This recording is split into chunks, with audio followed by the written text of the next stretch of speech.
Assalamualaikum class. My name is Muzdalfa Irfan. Our course is Thesis in Graphic Design. In class, in today's lecture, we will learn about page structure and its importance. जो class आप लोग thesis के student हैं, कुछ time तक आप लोगों ने अपना काम डिस्प्ले करना है, आपका काम स्टूडियो वर्क के फॉर्म में होते हैं. आपका बीइंग अ डिज़ाइनर पेपर के साथ बहुत ज़्यादा इंटरेक्शन होता है. अभी भी और मार्केट में जाके भी जब आप काम करेंगे तो पेपर के साथ आपका इंटरेक्शन हमेशा चलता रहेगा. आप डिजिटल मीडिया के लिए काम कर रहे हैं तो वहाँ पे भी कुछ चीज़ें हैं जो पेपर और उसके डिजिटल मीडिया की समहाउ सिमिलर है. जो लेआउट है, स्ट्रक्चरल इंपॉर्टेंस है, वो दोनों में सिमिलर रहती है. तो पेपर के साथ आपका इंटरेक्शन या पेपर के साथ आपकी जो है, आप कह लें पेपर आपके यूज़ में किसी न किसी फॉर्म में रहेगा. तो यहाँ पे पेपर को समझना, उसके स्ट्रक्चर को, उसको किस तरह से उस पर प्लेसमेंट करनी है, इमेज की, टेक्स्ट की, बहुत ज़्यादा इंपॉर्टेंट है. आप एग्जांपल हम इस तरह ले सकते हैं कि एक सिंपल पेज होता है, उसी को हम पोस्टर में भी कन्वर्ट कर सकते हैं, मैगज़ीन में भी कन्वर्ट कर सकते हैं. वही पेज फ्लायर भी हो सकता है, ब्रोशर भी हो सकता है. क्या चीज़ एक दूसरे से इन सब को डिफ्रेंशिएट करती है? Number 1, amount of information. Poster पे अमाउंट ऑफ इन्फॉर्मेशन कम होती है, फ्लावर पे कंपैरेटिवली ज़्यादा होती है, ब्रोशर पे और डिटेल होती है. ठीक है. इसके अलावा कंटेंट की placement, the way you place the content, किस तरह से कंटेंट प्लेस होगा, लेआउट क्या होगा, ये इन सबको एक दूसरे से डिफ्रेंशिएट करते हैं. तो ये कुछ पॉइंट्स हैं जो कि आपको इस लेक्चर में बताने का मकसद ये है कि जब आप अपने थीसिस के लिए काम प्रोड्यूस करेंगे, आपका जो भी मीडियम होगा, आप फॉर सपोज पोस्टर डिज़ाइन कर रहे हैं, आप कोई ब्रोशर डिज़ाइन कर रहे हैं, तो आपको ये पता होना चाहिए कि आपकी क्या लिमिटेशंस हैं, किन लिमिटेशन में रहते हुए आपने इस काम को प्रोड्यूस करना है या डिज़ाइन करना है. अच्छा, आज के लेक्चर में जो आप सीखेंगे वो है पेज स्ट्रक्चर और content placement according to layout. Page structure. When approaching a new project, one of the first consideration is the structure of the content area.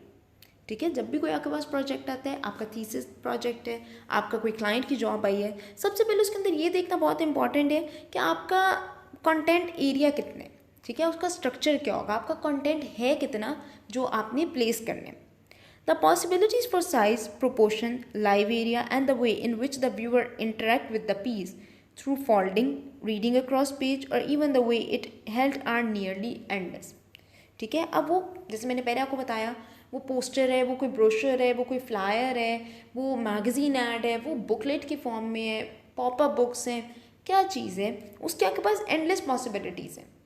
ठीक है. लेकिन ये सब चीज़ें डिपेंड करते हैं कि आप साइज़ क्या है आपकी, उसकी प्रोपोर्शन क्या है, आप उसके अंदर कितना लाइव एरिया मीन कितना एरिया है जो आप उसके ऊपर काम कर रहे हो, या आपको वहाँ पे कितनी ब्रीदिंग स्पेस वो देगा. ठीक है. फॉर सपोज अब ये लेआउट आप देखें. ठीक है. इसके अंदर कंटेंट कैसे प्लेस होगा, इमेज कहाँ पे आएगा, ये सारी चीज़ें आप अपने मीडियम के अकॉर्डिंगली उसको डिवाइड करते हो, या मीडियम के अकॉर्डिंगली आप उसको पहले से डिसाइड कर लेते हो. The choice should be carefully consider. In addition to strategic and aesthetic choices, the practical application of the piece will play an important role in determining size and shape. फिर भी बात आ गई कि प्रैक्टिकल एप्लीकेशन क्या है. आप कोई stationery design कर रहे हो, आप कोई मैगज़ीन लेआउट डिज़ाइन कर रहे हो. अगर आप ये मैगज़ीन का लेआउट देखें तो बहुत इंटरेस्टिंग लेआउट है. ठीक है. आप इसके अंदर देख सकते हैं, इस पेज के अंदर देन ये कलर उन्होंने 3 यूज़ किए हैं, येलो ब्लैक एंड वाइट. लेकिन उसके अंदर आप देख सकते हैं हर पेज का लेआउट एक से दूसरा वेरी कर रहा है. बहुत ही इंटरेस्टिंग वे में उन्होंने इन्फॉर्मेशन को प्लेस किया है. तो ये डिपेंड करता है कि आपकी नंबर ऑफ़ इन्फॉर्मेशन कितनी है और आपकी वो इन्फॉर्मेशन प्लेस कहाँ पे होनी है. वो किसी फ्लायर पे जानी है कि किसी ब्रोशर पे जानी है. आपके साइज़ क्या है, साइज़ आप उसके अकॉर्डिंगली डिटरमाइन करते हो. Would it need to fit into an envelope और अ ब्रोशर रैक. कहीं ऐसा तो नहीं कि वो कोई छोटा एनवेलप डिज़ाइन होना है या किसी ब्रोशर रैक के ऊपर वो जाने हैं. Should be it be an easy to transport. Again आप कहीं डिज़ाइन ऐसा तो नहीं प्रोड्यूस कर रहे जो इतना ज़्यादा क्रिएटिव है, इतना ज़्यादा 3D है, उसमें इतना ज़्यादा पॉपअप्स हैं कि उसको ट्रांसपोर्टेशन उसकी मुश्किल हो जाए, वो ड्यूरिंग ट्रांसपोर्टेशन ही वो ख़राब हो जाए. Does it need to be legal eligible from a distance. ठीक है. कहाँ जाना है, उसकी किस तरह का मटेरियल है, वो किस तरह की उसका कंटेंट स्ट्रक्चर है, वो दूर से रीडेबल होगा कि नहीं, ये सब चीज़ें आप जब आपके पास कोई जॉब आती है, नई कोई असाइनमेंट आती है, कोई भी प्रोजेक्ट आता है जिसके अंदर कंटेंट आपके पास आना है, उसको आप इन सब चीज़ों को पहले कंसिडर करते हो, इन सब चीज़ों को पहले माइंड में सेट करते हो, आप इसको स्केच बुक पर लिखते हो, आप एक ड्राफ्ट प्रिपेयर करते हो कि आपका ये पीस ऑफ आर्ट, ये पीस ऑफ वर्क है क्या, ये जॉब क्या है, ये फाइनल किस फॉर्म में जाएगी, किस फॉर्म में प्रोड्यूस होगी। उसके अकॉर्डिंगली आप कंटेंट को डिवाइड करते हो या कंटेंट की स्पेस को आप उसके अकॉर्डिंगली मुहैया करते हो या स्पेस उसको आप प्रोवाइड करते हो। अब देखो इसके अंदर जिस तरह से कैसे उन्होंने कंटेंट के साथ साथ इमेजेस के साथ प्ले किया है, ठीक है। टाइपोग्राफी आप देख सकते हैं, बहुत ही इंटरेस्टिंग वे में उन्होंने कलर्स को यूज़ किए। आप इस तरह से मैगजीन लेआउट बना सकते हैं, इस तरह से पोस्टर लेआउट बना सकते हैं, इसी को हम एनवेलप या ब्रोशर में कन्वर्ट कर सकते हैं। लेकिन ये देखिए कि हमारी यूज़ क्या है उस चीज़ का, वो प्रोडक्ट कहाँ पे यूज़ होनी है। The functionality of the piece should not be compromised for the sake of more aesthetically pleasing size. अच्छा, अब कहीं ऐसा तो नहीं है कि आपने कोई फ्लायर फॉर सपोज कोई एनवेलप डिज़ाइन करना है, लेकिन आपने एनवेलप इतने बड़े साइज़ का डिज़ाइन कर दिया कि उसको स्टैक करना, स्टैकिंग, उसकी स्टैकिंग का मतलब ये होता है कि शॉप के ऊपर रखना। जब आप एनवेलप बाय करने जाते हैं तो नॉर्मली उन्होंने एक बैग सा हैंग किया होता है, उसके अंदर फ्लायर्स रखे होते हैं या किसी बॉक्स में डाले होते हैं। तो कोई ऐसा तो नहीं कि उसका साइज़ इतना बाकी एनवेलप से कंपैरेटिवली इतना लार्ज है कि वो कहीं पे पूरा ना है, उसका रखना मुश्किल हो जाए, उसकी स्टैकिंग मुश्किल हो जाए। कहीं ऐसा तो नहीं कि वो एस्थेटिकली तो अच्छा लग रहा है लेकिन वो फंक्शनैलिटी में बहुत, उसकी फंक्शनैलिटी मुश्किल है, फंक्शनैलिटी में वो ज़ीरो है, उसकी ट्रांसपोर्टेशन बहुत मुश्किल है। ऐसा तो नहीं कि आपके किसी क्लाइंट ने, कंज्यूमर ने आपको कहा है कि आप ब्रोशर डिज़ाइन कर दो जो कि मैंने डिस्ट्रीब्यूट करना है न्यूज़पेपर के अंदर रख के। अब आपने कोई 3D ब्रोशर डिज़ाइन कर दिए जिसकी डिस्ट्रीब्यूशन ही मुश्किल हो जाएगी क्योंकि वो न्यूज़पेपर में रखना है, वो रखा नहीं जा रहा, उसके फिर और उसके अंदर डिफरेंट टेक्निकल चीज़ें जो कि मुश्किल बना दें उसको। तो ये चीज़ आपने देखनी है कि आप जो पीस डिज़ाइन करने जा रहे हो उसकी फंक्शनैलिटी क्या है, अभी भी थीसिस वर्क में भी और आगे प्रैक्टिकल वर्क में भी उसकी फंक्शनैलिटी देख के, उसकी स्पेस देख के कि कहाँ पे रखा जाना है, कहाँ पे ये जाना है आगे फर्दर। अगर आपने फॉर सपोज कोई स्टेशनरी डिज़ाइन की है तो कहीं आप अपना विजिटिंग कार्ड इस साइज़ का तो डिज़ाइन नहीं कर रहे कि वो अब वॉलेट में पूरा ना आए। आपने जिसको भी दिया है वो बस देख के तो वहीं पर छोड़ दे, बिकॉज वो उसके वॉलेट में आ ही नहीं सकता, वो किस तरह साथ लेके जाएगा। इन सब चीज़ों का आपने ख्याल रखना होता है। Even since the move from papyrus and cloth scroll to bond foliage, humans have refined the way they view and interact with material that are open, unfold और leaf दो, ठीक है। इवन उस ज़माने में भी जब पत्तों के ऊपर लिखा जाता था या स्क्रॉल्स के ऊपर लिखा जाता था, उस ज़माने में भी इस चीज़ का ख्याल रखा जाता था कि ये कहाँ पे जाने, किसको देना है, ठीक है, ये इसको फोल्ड अनफोल्ड करने में मुश्किल तो नहीं होगा। ये सब चीज़ें का ख्याल रख के फिर वो चीज़ प्रोड्यूस की जाती थी। Standard industrial sizes have emerged, forcing tough decisions about final size versus paper waste and the cost of designing to unique size and proportions. अच्छा, अब स्टैंडर्ड इंडस्ट्रियल साइजेस बेसिकली आप इस चीज़ को इंश्योर करते हो कि आप जो साइज़ प्रोवाइड कर रहे हो, जो साइज़ अपने क्लाइंट को रेफर कर रहे हो, वो ऐसा तो नहीं आपने डेफिनेटली, अगर आपने कोई पोस्टर प्रोड्यूस करना है, जैसे मैंने पिछले लेक्चर में आपको बताया कि हमारे पास डिफरेंट साइजेस होते हैं पेपर्स के, ठीक है, पेपर्स की डिफरेंट टाइप्स होती हैं। अब कहीं ऐसा तो नहीं है कि जो आपने साइज़ प्रोड्यूस करने हैं पोस्टर का और आप जो उसके लिए पेपर बाय कर रहे हो वो इतना बड़े साइज़ का है कि उसमें से A3 साइज़ के 2 पोस्टर निकल के A4 शीट वेस्ट जा रही है। अब आपकी डिज़ाइन जो अब A3 साइज़ की थी उसमें से जो A4 साइज़ का एरिया बचा है वो डेफिनेटली वेस्ट होगा। तो आप शीट का साइज़ वो सजेस्ट करते हो, पेपर वो उस साइज़ का सजेस्ट करते हो जिसके अंदर मिनिमम लॉस या मिनिमम आपके पास मार्जिन, आपके पास कम से कम उसके अंदर वेस्टिंग, पेपर वेस्टिंग कम से कम हो। However, as humans have developed a history with the page, standard proportions have emerged that are distinctly more pleasing than other, and historical and aesthetic content are frequently read into the design by the viewer. तो जैसे जैसे human का paper के साथ यहाँ design field में experience ज़्यादा होता गया लोगों का, वैसे वैसे पेपर के साथ यहाँ उसकी डिस्ट्रीब्यूशन, डिज़ाइन की एस्थेटिक कॉन्टेक्स्ट को किस तरह से, कॉन्टेक्स्ट को एस्थेटिक वे में एडजस्ट करने, प्लेसमेंट उसकी, ये सब चीज़ें टाइम के साथ साथ इसमें चेंज आता जा रहा है, मॉडिफिकेशंस आती जा रही हैं, ठीक है। अब अगर हम ये देखें डिज़ाइन इसका, ये आप लेआउट देख सकते हो, कितने इंटरेस्टिंग लेआउट्स हैं इन सब के, ठीक है। ये सर्कल के अंदर कैसे इसको प्लेस किया गया है, सॉलिड गोल्ड डिज़ाइन, ठीक है। अगेन ये इस डिज़ाइन को अगर आप देखें तो ये अंदर से कट किया गया, बेसिकली सीडी कवर है, ठीक है, सीडी कवर डिज़ाइन। और ये सीडी है जिसको, जो कि अब इतनी यूज़ में नहीं है, लेकिन हम देख सकते हैं कि किस तरह ये कैलेंडर इसके ऊपर इंटरेस्टिंग वे में प्लेस किया गया है। देखें, go to get you into my life, ठीक है, साइड ए जनवरी 2011, नीचे आगे उसके डेज हैं, और देन आगे इसी तरह से सब के ऊपर डिफरेंट आपके पास कैलेंडर की डिवीजन है, ठीक है। Size and shape of the page, certain sizing and proportion are initially more comfortable interacting with one another or are simply more pleasing to the eye, ठीक है। Mathematical ratio based numbers such as 32 appear again and again in page proportions. अच्छा, अब page का size या उसकी shape जो है वो किसी प्रोपोर्शन के ऊपर होती है, ठीक है, वो प्रोपोर्शन पे डिवाइड हुई होती है। Some standard musical relationships such as interval 2:3 and 4:5, harmonic fifth and fourth respectively, are also used frequently because of their pleasing form. Aside from waste, cost and use and aesthetic consideration, the content will play a large part in determining the final page structure. For example, narrow page with a strong vertical movement will imply that the content should be consumed quickly. अच्छा, अब page की formation, for suppose आप अगर कोई magazine layout design कर रहे हैं, कोई बुक लेआउट डिज़ाइन कर रहे हैं, इवन आपके पोस्टर डिज़ाइन में भी कंटेंट आप किस तरह से प्लेस कर रहे हैं, आपका पेज का लेआउट कैसे है, उसके ऊपर बहुत ज़्यादा डिपेंड करते हैं। फॉर सपोज अगर आपका पेज नैरो है, ठीक है, उसके ऊपर कोई भी कंटेंट जो है वो एक वर्टिकल वे में लिखा होगा, ठीक है, वर्टिकली कंटेंट लिखा होगा, वो लाइंस छोटी होंगी, उसको आप जल्दी रीड कर लोगे।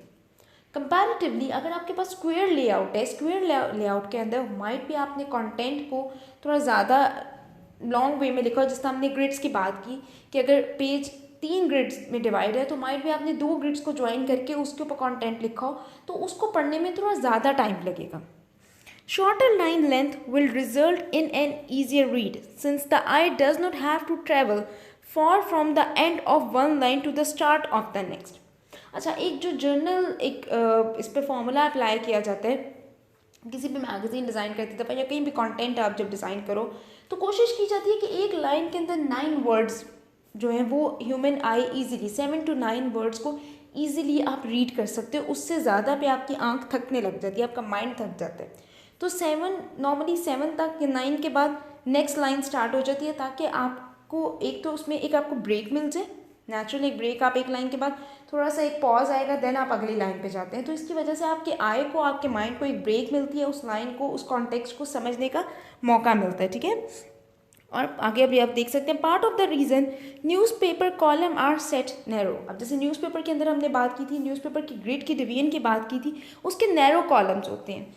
क्यों? क्योंकि इसके अंदर कंटेंट बहुत ज़्यादा होता है। अगर एक ही कंटेंट को लंबी सी लाइन में लिख दिया जाएगा तो शायद रीडर का इंटरेस्ट सेंटर में कहीं लूज़ हो जाएगा, वो सेंटर में कहीं आप इधर उधर हो जाओगे, समझ नहीं आएगी कि मैं ये बात कहाँ से स्टार्ट की थी, मैंने क्या पढ़ना शुरू किया था।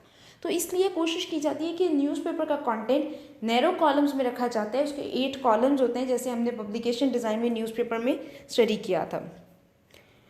Process or material focusing on the writing itself may be better saved by slightly wider format that encourage slow, deliberate reading. Similarly, content that is primarily defined by a horizontal image should not be forced into a narrow vertical format. अच्छा, ठीक है, अभी आगे वही बताया हुआ है, content that is primarily defined by horizontal image should not be force into a narrow vertical format.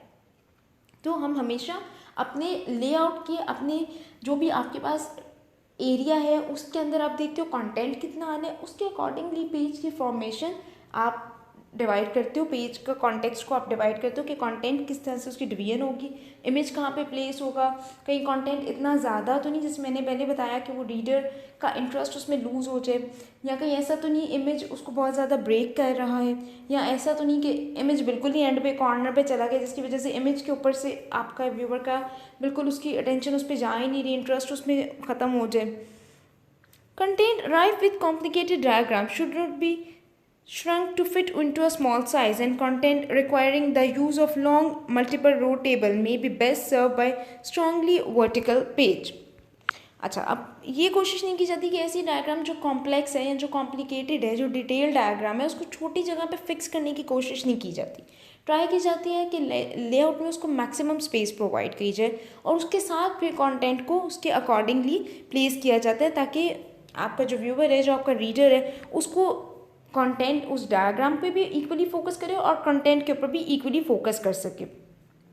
अच्छा, ये आप देख सकते हैं आगे, ये एक लेआउट है, ठीक है, अगेन एग्जाम्पल है। इसके अंदर किस तरह से ये ग्रिड के ऊपर डिवाइड हुआ है कंटेंट, ठीक है। ये इसको हमने कैसे, मैंने जैसे आपको बताया कि न्यूज़पेपर के अंदर या मैगजीन के अंदर कंटेंट हमारा ग्रिड के अंदर डिवाइड किया जाता है। अच्छा, लाइव एरिया पेज साइज, ये जो हम आपने अभी पीछे इसी लेक्चर के अंदर हमने सुनी थी, live area. You can determine the live area in much the same way as you determine the page size. It can be direct result of the need which the project impose of the design. ठीक है, live area को भी किस तरह हम determine करते हैं, जैसे हम पेज साइज निकालते हैं, पेज का साइज हम देखते हैं कि हमारा कंटेंट कितना है, उसके accordingly page size find out करते हैं या पेज साइज सजेस्ट करते हैं, ऐसे लाइव एरिया भी आप सजेस्ट करते हो। For example, a small format with a great deal of content would require that the live area be quite large in relation to the final page size in order to allow all content to fit in. ठीक है, small format के अंदर ज़्यादा content को कोशिश की जाती है कि उसको लाइव एरिया भी ज़्यादा चाहिए होता है as compare to final page के, ताकि उसके ऊपर कंटेंट सारा फिट हो सके। It could also be a size and shape carefully designed to create balance and harmony within the page, or conversely to create imbalance and dynamically guide the reader through the piece. While live area are the seldom absolute, with folios, running head and margin note altering the shape of the primary content area, the live area will have presence. The shape of the live area should be thoughtfully related to the overall page shape and size. अच्छा, अभी आप इसके अंदर देख सकते हैं, ठीक है, इसके अंदर लाइव एरिया, ये जो वाइट वाला एरिया है, ठीक है, जैसे मैंने आपको बताया था, लाइव एरिया वो होता है जो कि एरिया आपको वहाँ पे ब्रीदिंग स्पेस प्रोवाइड करते हैं, आपको कंटेंट कहाँ पे कितना कंज्यूम हो रहा है, कितनी स्पेस एम्प्टी है, नेगेटिव एरिया, लाइव एरिया, ये सब साथ साथ पैरेलल चलते हैं। Symmetry and composition, in order to keep the viewer interested page after page, each layout should be considered both in isolation and in relation to the facing layout and the one overleaf. Whereas a composition may be highly impactful in isolation, if it is in discord with it facing page, it won't work. अच्छा, अब जैसे आप कोई book या कोई magazine देखते हो, उसके 2 पेजेस साथ साथ होते हैं। अब कोशिश की जाती है कि पेज के डिज़ाइन करने में एक सिमेट्री रखी जाए, उसकी कॉम्पोजिशन सिमेट्रिकल हो, इस तरह से डिज़ाइन किया जाए लेआउट कि जब वो दोनों पेजेस साथ साथ हों या एक पेज सेपरेट हो तो भी व्यूअर का इंटरेस्ट उसके अंदर डेवलप होता रहे। ऐसा ना हो कि वो एक पेज अगर सपोज अगर कोई मैगजीन को फोल्ड करके पढ़ता है तो वो उसका इंटरेस्ट उसमें लूज़ हो जाए। ठीक है, इस तरह से इसको सिमेट्रिकली डिज़ाइन किया जाता है। Where is a composition may be highly impactful in isolation, if it is discord with it facing page, it won't work. The grid should allow for a conversation. A visual statement set up on one page should be respond to the next in a way that is distinct yet similar. In this way, each page embodying the underlying grid and design language will feel fresh and unique in an expected and predictable manners. ठीक है, इसके लिए कोशिश की जाती है कि grid इस तरह की डिफ़ाइन की जाए, ऐसे ग्रिड सिस्टम वो वाला आप चूज़ करो जो कि आपके कंटेंट को और आपकी टेक्स्ट को, आपके कंटेंट को और आपके इमेज को मैक्सिमम ब्रीदिंग स्पेस प्रोवाइड करे, आपके व्यूअर की आई को मैक्सिमम स्पेस प्रोवाइड करे उसके अंदर ट्रैवल करने की। ठीक है, जैसे मैं आपको लेआउट भी आपको एग्जांपल्स दिखाई, काफ़ी क्रिएटिव, काफ़ी इंटरेस्टिंग लेआउट्स थे हमने, और जो डिफरेंट लेआउट्स देखे, डिफरेंट मुल्कों के न्यूज़पेपर को स्टडी किया, तो ज़रूरी नहीं कि सब चीज़ें एक ही ग्रिड पे एक ही तरीके से प्रिपेयर की जाएँ, डिज़ाइन की जाएँ।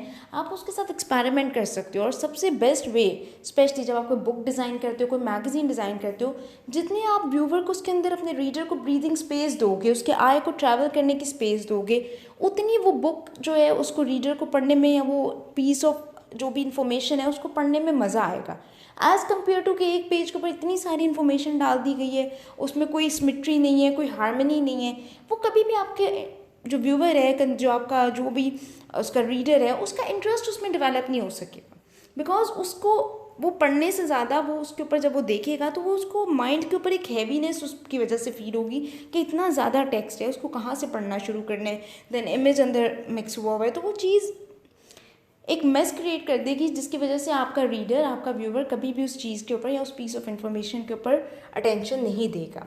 हमेशा अटेंशन ग्रैब करने के लिए आपको अपने लेआउट्स के अंदर, स्पेशली मैगज़ीन लेआउट आप डिज़ाइन करोगे या अगर आप पोस्टर भी डिज़ाइन कर रहे हो, आपको ग्रिड डिफाइन करनी है, उसके अंदर आपको ब्रीदिंग स्पेस देनी है। आपकी आई कहाँ से एंटर होगी, कैसे ट्रैवल करेगी पूरे लेआउट के अंदर, और आप किस तरह, किस हायरार्की में इंफॉर्मेशन अपनी कन्वे करते हैं, टेक्स्ट किस हायरार्की में लिखा हुआ है। जैसे मैंने आपको बताया था, हेडलाइन आ जाती हैं आपके पास, ठीक है, उसके बाद आपके पास कैप्शंस आ जाती हैं, सब कैप्शंस आ जाती हैं, कॉपी आ जाती है, उसकी एक हायरार्की होती है, एक टेक्स्ट की फॉर्मेटिंग होती है। बुक्स लेआउट के अंदर भी जिस हमने ये सारी चीज़ें स्टडी की, ठीक है, सिमेट्री, कॉम्पोजिशन, किस तरह से आपके टेक्स्ट के और कॉम्पोजिशन के अंदर सिमेट्री होनी चाहिए, आपको ग्रिड सिस्टम को किस तरह से फॉलो करने, कि सारी चीज़ें आपको हेल्प आउट करेंगी आपके प्रैक्टिकल वर्क को ज़्यादा मैच्योर लुक देने में, ज़्यादा प्रोफेशनल लुक देने में। आप फाइनल सेमेस्टर के स्टूडेंट हो, थीसिस के स्टूडेंट हो, इन सब चीज़ों के ऊपर आपकी कमांड होना बहुत ज़्यादा ज़रूरी है ताकि आप इसको अपने स्टूडियो वर्क के अंदर प्रैक्टिस कर सकें। अभी आप लोग अब आगे डिज़ाइन आइडियाज़ शेयर करोगे, विजुअल के ऊपर काम स्टार्ट कर दिया आप सब ने, आप साथ साथ लेआउट प्रैक्टिस करो। लेआउट प्रैक्टिस के अंदर हम कोशिश करेंगे अपनी क्लास असाइनमेंट के अंदर इन चीज़ों को प्रैक्टिस करें। क्लास में आपके साथ मैं असाइनमेंट करवाऊंगी जिसके अंदर हम ग्रिड को फॉलो करेंगे, ग्रिड को देखेंगे कि कौन सी ग्रिड किस लेआउट के साथ, किस डिज़ाइन के साथ सूटेबल जा रही है, और उसको फॉलो करते हुए हम अपना डिज़ाइन लेआउट प्रिपेयर करेंगे। तो ये एक आपके लिए भी एक इंटरेस्टिंग एक्सरसाइज भी होगी और आपको बहुत ज़्यादा फ्यूचर में हेल्प आउट करेगी। जैसे मैंने आपको पहले भी बताया था दूसरे कोर्स में भी आपके, कि ये जो चीज़ें, जो टेक्निकल टर्म्स हैं, ये ना सिर्फ आपको पाकिस्तान में काम करने में हेल्प आउट करेंगी, बल्कि आपको इंटरनेशनली अगर आप कोई काम करना चाहते हो, इंटरनेशनली किसी क्लाइंट को अप्रोच करना चाहते हो, आपको वहाँ पे बहुत हेल्प आउट करेंगी। आपको उनसे बात करना, क्लाइंट से ब्रीफ लेना, क्लाइंट को अपने डिज़ाइन के बारे में समझाना बहुत ज़्यादा ईजी हो जाएगा। सो इन ग्रिड्स को फॉलो करो, इन चीज़ों को इन प्रैक्टिकल वे में फॉलो करो, इन टर्मिनोलॉजीज़ को, इन सब चीज़ों को अपने स्टूडियो वर्क में लेके आओ, इन प्रैक्टिस लेके आओ। इसको हम क्लास में भी आगे हम असाइनमेंट में इसको प्रैक्टिस करेंगे। नेक्स्ट असाइनमेंट हम करेंगे जिसके अंदर हम पोस्टर डिज़ाइन करेंगे इन ग्रिड्स और इन प्रिंसिपल के अकॉर्डिंग, जिसके अंदर हमारे पास कंटेंट होगा, उसकी हम सिमेट्री देखेंगे और हम देखेंगे कि किस तरह से हम ग्रिड के ऊपर रहते हुए हम पोस्टर को डिज़ाइन कर सकते हैं। क्लास आज के लेक्चर में इतना ही है। इंशाल्लाह आपसे अगले लेक्चर में मुलाकात होगी। तब तक के लिए अपना ख्याल रखिए। अल्लाह हाफिज़, टेक केयर।